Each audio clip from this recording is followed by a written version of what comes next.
Oke, Assalamualaikum warahmatullahi wabarakatuh. Selamat datang kembali di channel Ikhwan Reza. Teman-teman, hari ini kita bakal sharing-sharing lagi tips-tips di Australia.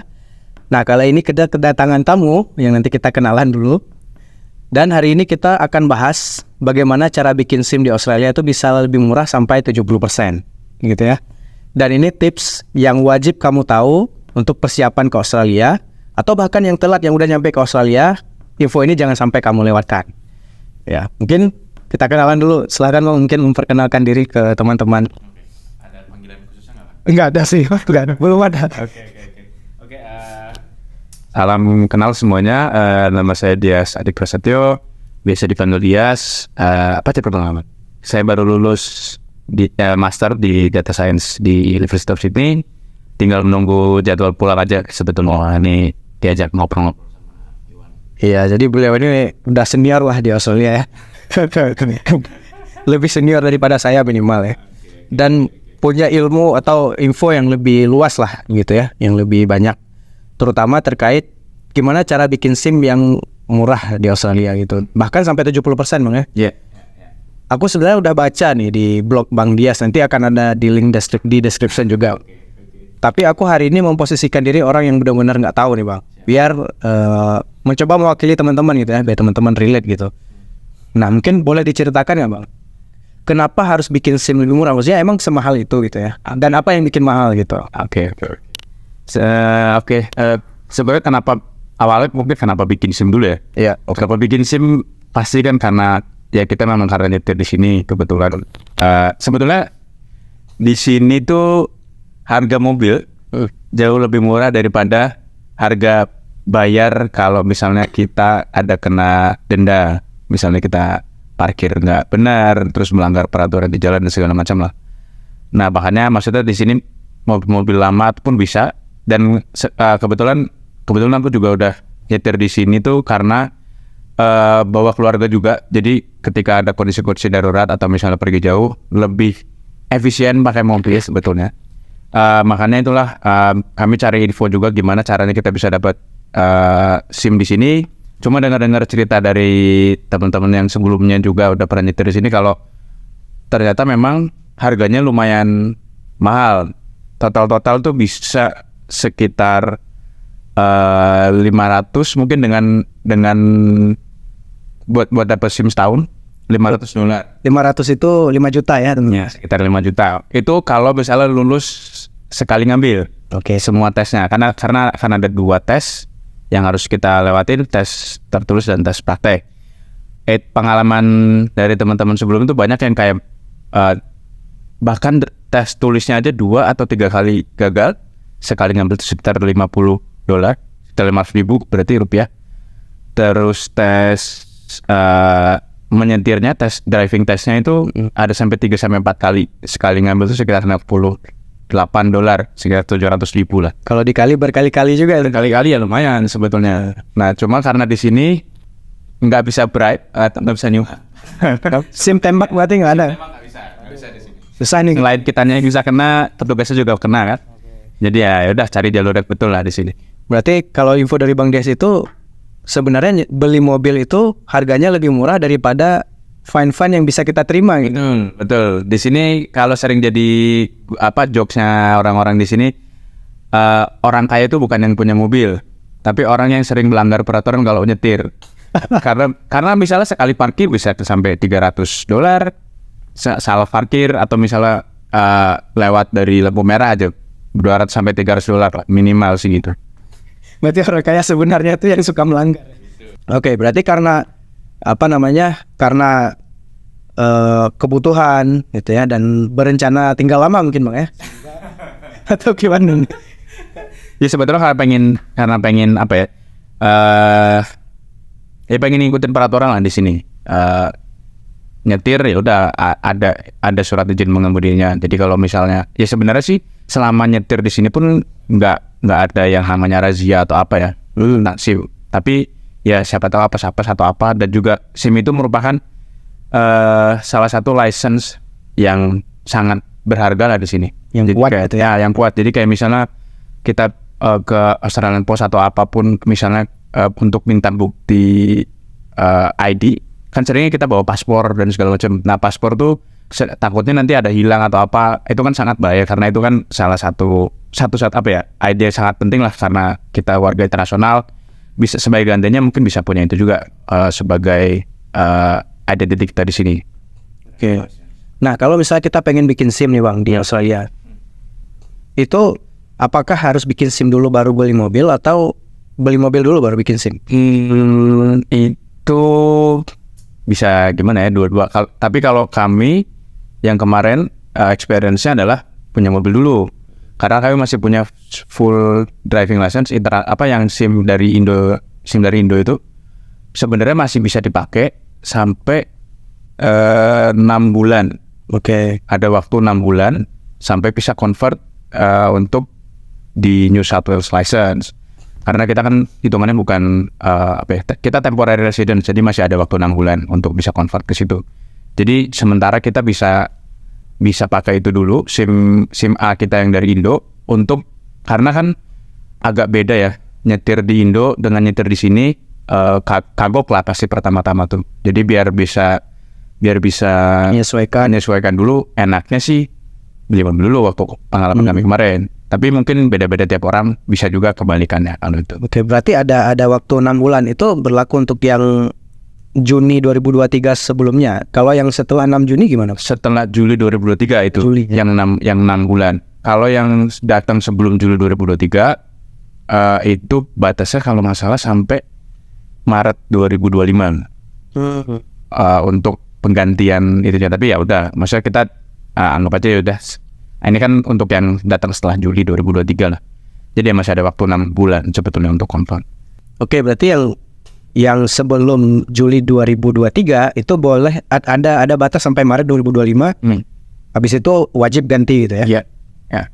Kalau yang datang setelah Juli 2023 itu dari visanya entry date ya berarti. Entry date-nya. Entry date-nya setelah Juli 2023 itu cuma 6 bulan boleh gitu. 6 bulan. Nah, kalau mau bikin SIM itu di sini ada SIM keliling nggak atau harus ke tempat? Bikin SIM di sini nggak ada sih SIM keliling, tapi di sini tuh terpusat di Department of Customer Service. Biasanya wujud itu Service New South Wales Office gitulah. Ada di mungkin 2 atau 3 suburb tuh setidaknya ada satu. Kayak misalnya untuk area city di Central, terus misalnya di area kami kan tinggal di area Bankstown, itu ada di Bankstown, ada di Roseland. Dekat-dekat situ juga ada di Burwood kalau nggak salah. Jadi bisa milih mana yang terdekat dan terjangkau secara distance-nya, jaraknya terdekat di mana. Kalau biaya seragam semua ya semua kan? Iya seragam semua, satu New South Wales. Karena mereka ya udah tersambung lah secara sistemnya mereka. Jadi bisa di mana aja bikinnya gitu. Nggak harus kita tinggal di situ, harus yang paling dekat di situ nggak. Yang mana yang kita nyaman aja sebetulnya. Berarti pendaftar di situ offline ya? Harus offline? Daftarnya di situ untuk daftar pertama kalinya ya harus datang ke situ untuk bisa dapat customer number-nya kalau maksudnya. Biar nama kita tercatat dulu secara sistem di situ. Jadi kita bisa nanti melakukan yang tes berikutnya. Untuk tes tertulisnya ada yang online, bisa offline juga. Tapi pertama kita harus punya si customer number itu dulu, daftar ke Service New South Wales. Di situ udah langsung bayar? Di situ waktu itu prosesnya karena kami daftarnya adalah daftar kebetulan bikin working with children, karena waktu itu ada ikut kegiatan volunteer yang mengharuskan ada itu sebetulnya untuk mendaftarkan itu karena kita butuh legal lah di sini tuh, ada nyetorin visa, nyetorin alamat tinggal kita di mana gitu-gitu. Intinya membuktikan bahwa kita memang temporary resident, sudah ada di sini, tempat tinggalnya juga udah jelas, jadi nanti masuk ke sistem juga udah ada data kita. Nah terus waktu itu kondisinya gratis karena untuk kegiatan voluntary. Nah setelah itu bisa dipakai untuk yang testing untuk driving license ini. Tapi kalau misalnya nggak bikin itu, mungkin bisa langsung daftar memang untuk kebutuhan si driving license ini aja langsung. Harusnya sih nggak bayar untuk itu, untuk pendaftaran customer number-nya ya. Cuma mungkin kalau misalnya langsung untuk bikin license, berarti akan bayar untuk kegiatan tes tertulisnya. Gitu. Kalau yang bikin beda jalur yang reguler yang bayarnya full sama yang pengalamanku bikin sampai berapa 70%, sekitar 70%, itu karena kita masuk ke ada program dari New South Wales Government, itu Multicultural New South Wales, itu mereka punya program untuk driver license access program. Itu di bawah mereka ada program namanya Youth Linker. Itu untuk membantu, sebetulnya utamanya adalah refugee atau migrant yang datang ke Australia, dan beberapa kriteria lain yang salah satunya mungkin bisa dipakai adalah karena status kita itu adalah sebagai student, bisa masuk ke dalam kategori migran yang perlu dibantu untuk mendapatkan akses driving license. Berarti student itu kategori penerima zakat lah. Mungkin bisa dengan Fisabilillah sih. Pihak yang perlu dibantu lah sama pemerintah sini gitu untuk mendapatkan akses ke driving license. Sebenarnya programnya banyak, tapi salah satu yang kami rasakan langsung manfaatnya adalah si driving license itu. Nanti dia akan membantu kita dalam pembayaran untuk tes tertulis dan tes nyetirnya. Berarti itu sifatnya subsidi dari mereka. Sifatnya iya. Nanti mereka akan booking punya kita, atau mereka kasih kayak apa ya? Pokoknya kita nggak perlu bayar lah. Kita ada bawa surat dari mereka ketika kita nanti ke service to South gitu.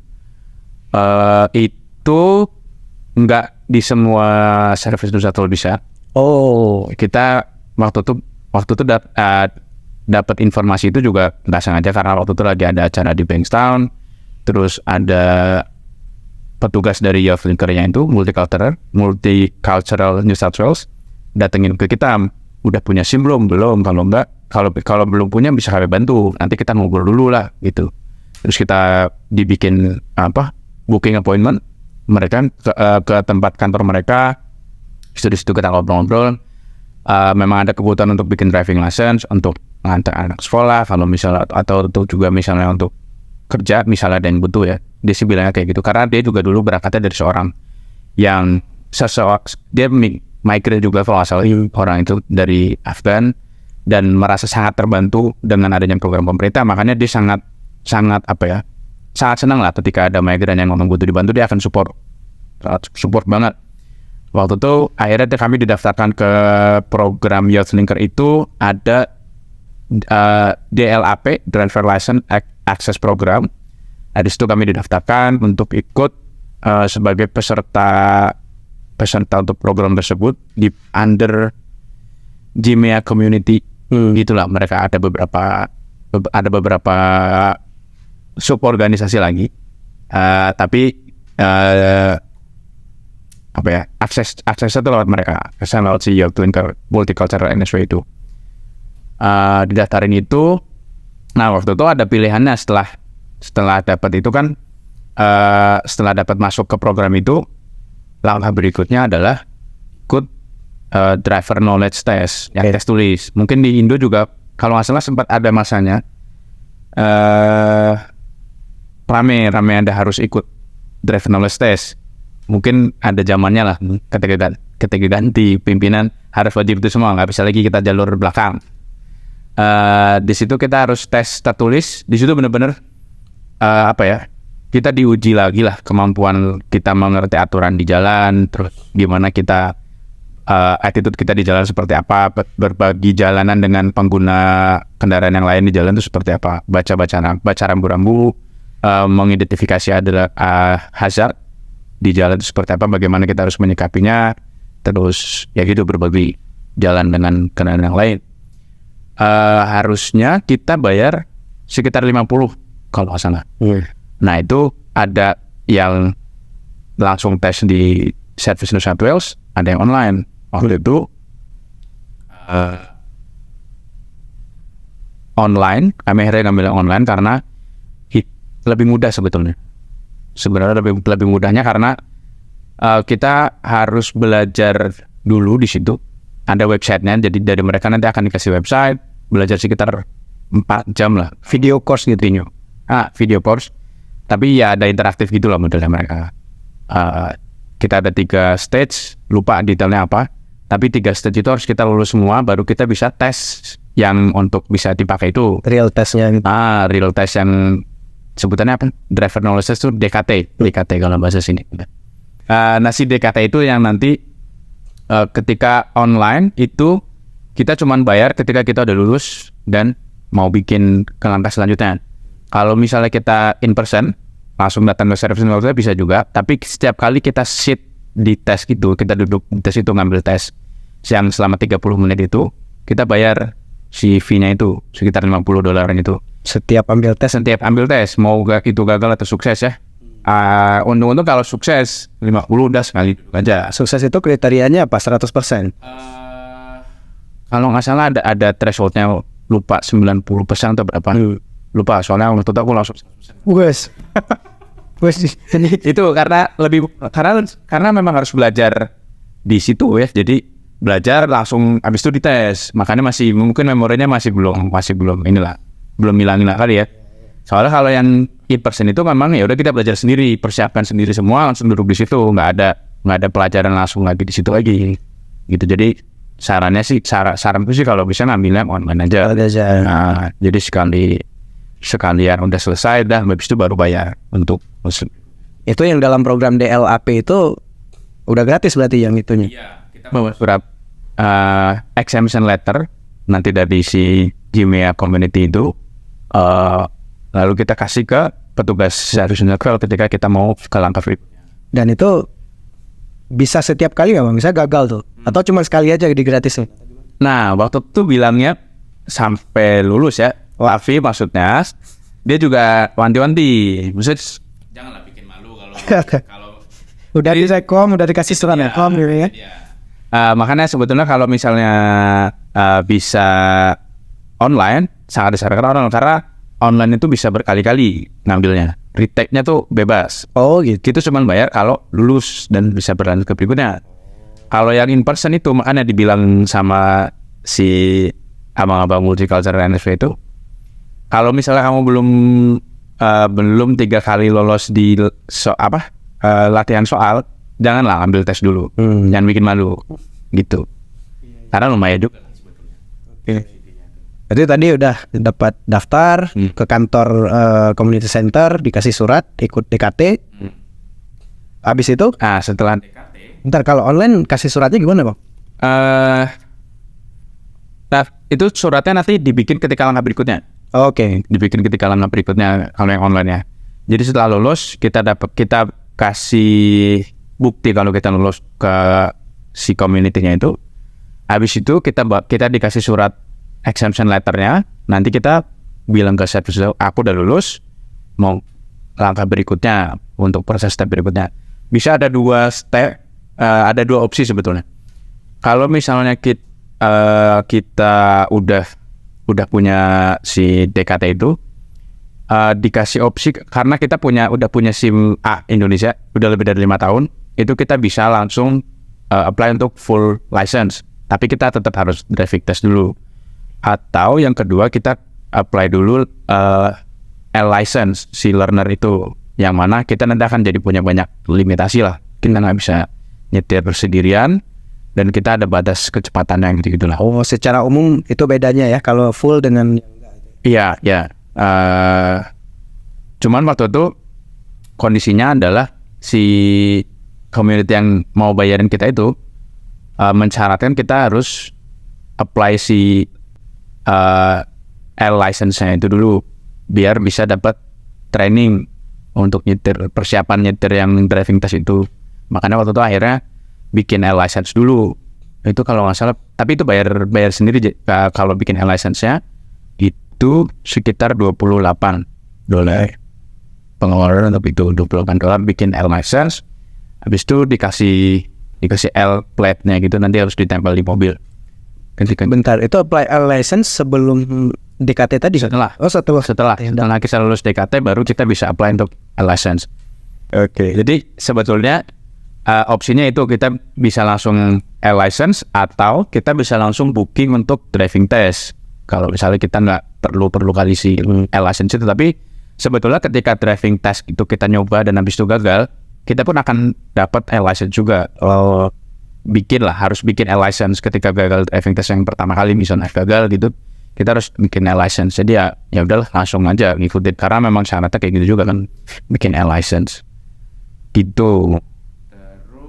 Berarti jenis SIM itu ada 2 ya, license sama yang full license, atau ada lagi yang 4 sebetulnya di sini. 4 license itu yang pertama kali setelah kita lulus DKT, kalau nggak salah sekitar minimal setahun, baru bisa ke jenjang berikutnya. Dan ketika setahun pun kita pun harus ada log hoursnya berapa gitu minimal. Dan kita juga nggak boleh nyetir sendiri, harus didampingin oleh orang yang sudah full license, biar tahu lah kita nggak nggak ngasal lah di jalan gitu. Habis itu ketat sekali ya aturannya. Memang. Tapi kalau di Indo kan, kalaupun kita lulus tes langsung dapat full license kan itu. Iya. Kalau di sini ada 4 itu L, P1 tuh udah bisa nyetir sendiri, tapi ada limit speed dan penumpangnya kalau masalah 142 gitu. Habis itu baru P2, itu P1 juga sekitar setahun minimal. Habis itu P2 setahun juga, itu speed limitnya nambah, dan limit penumpangnya juga ada nambah.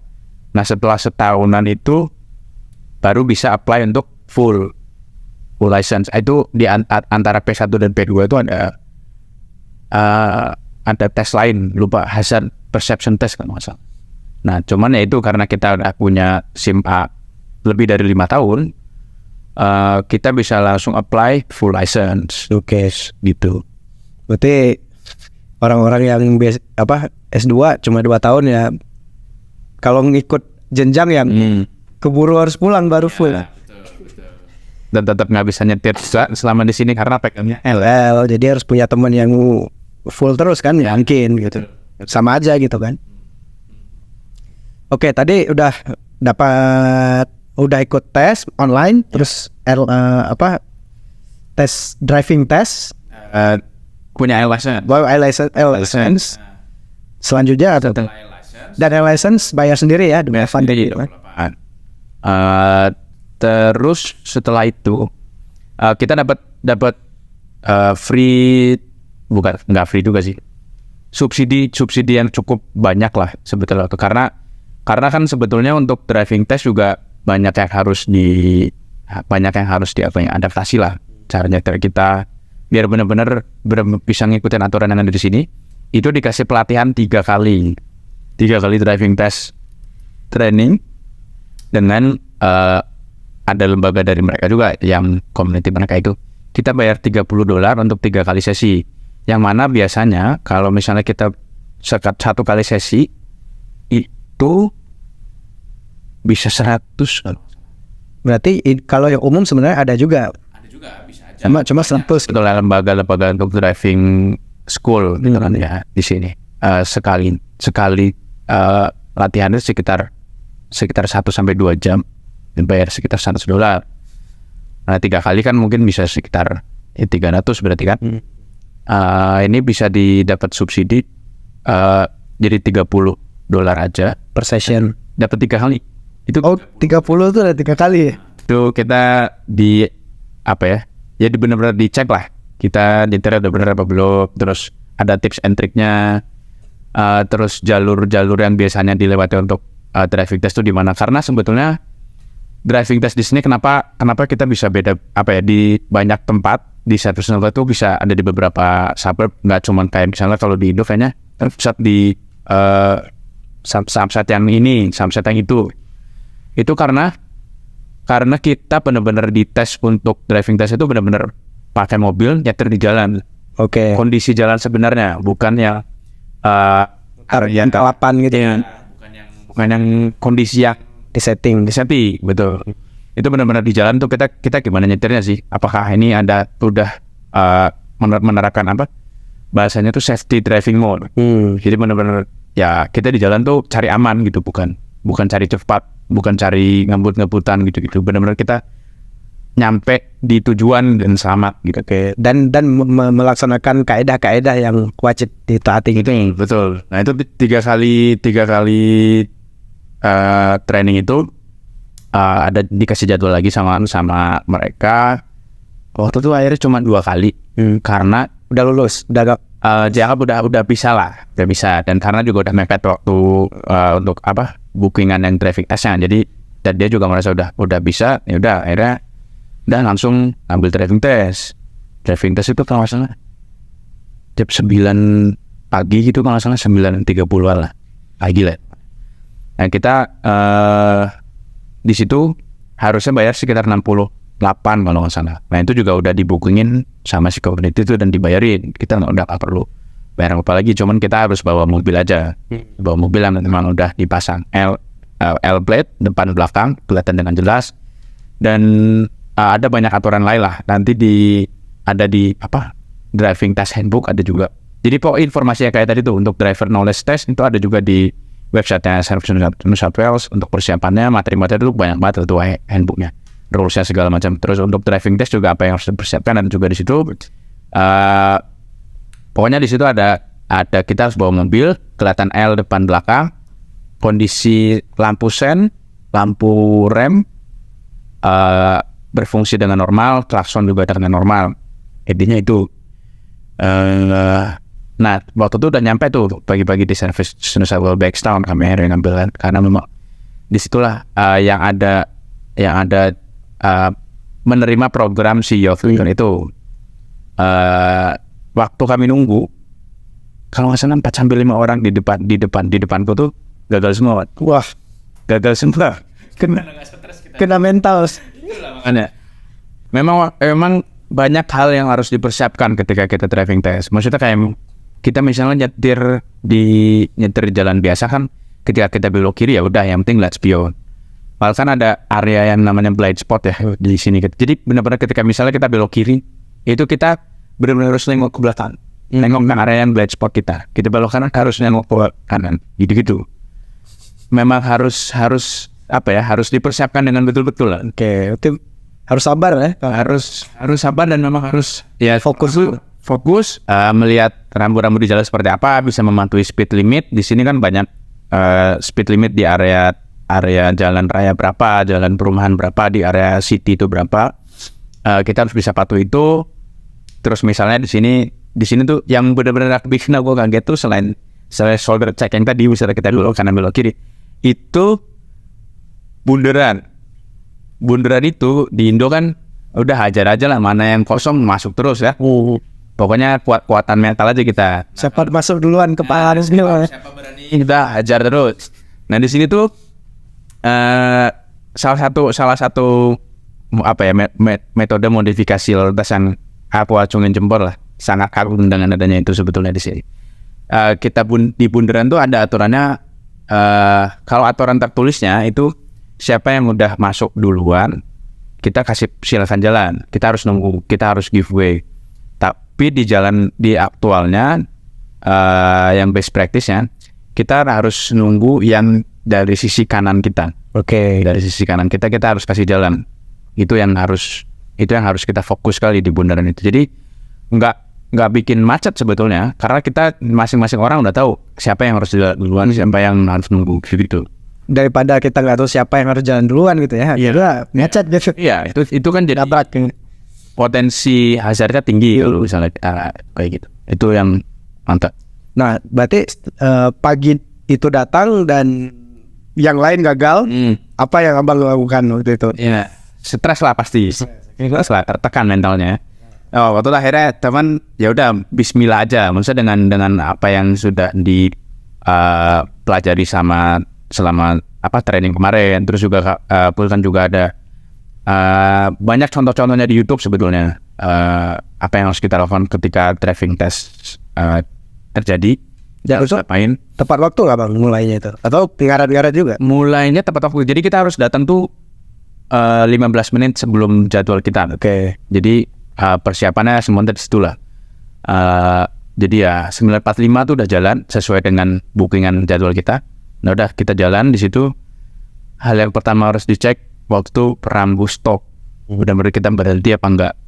Udah kita. Jadi mereka driving test itu ada listnya. Kalau nggak salah ada 25 aktivitas lah yang harus kita lakukan. Itu mulai dicek dari speednya, speed management, terus hazard awareness, terus lupa aku ada 6 item masing-masing aktivitas itu. itu tiap aktivitas kita akan dicek gitunya, apakah oke enggak gitu. Maksimal kita cuma boleh 3 kali fail, 3 kali gagal di masing-masing aktivitas itu. Oke. Fail kecil ya, fail kecil tuh maksimal 3. Ada beberapa fail besar yang kayak misalnya kita benar-benar nggak berhenti di lampu kuning, karena secara rules di handbook itu sebenarnya ketika kita melihat lampu kuning itu kita harusnya berhenti, kecuali kondisi ketika kita berhenti akan membahayakan belakang kita. Misalnya kita udah mepet kali di situ dan nggak mungkin kita berhenti mendadak, nah itu diperbolehkan. Bukan kayak misalnya di Indo kuning makin tancap kan.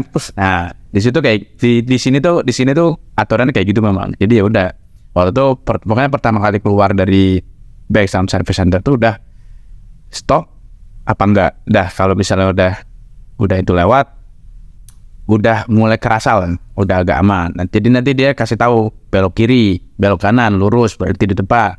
Terus ada beberapa manuver yang akan dites juga. Ada 3 jenis manuver utama, itu parkir di pinggir jalan, curb parking, terus reverse curb parking itu parkir mundur ya, tapi di pinggir jalan itu juga, sama kita sebutannya 3 point turn. Itu sebetulnya cuman putar balik aja. Tapi itu dilakukan bukan di jalan yang sangat ramai juga. Hitungannya masih di area perumahan yang sepi lah. Jadi sebetulnya nggak saklek kali, masih doable lah hitungannya. Waktu itu kami dapatnya yang curb parking itu yang udah pasti, sama satu lagi itu jadinya dapatnya yang putar balik si 3 point turn.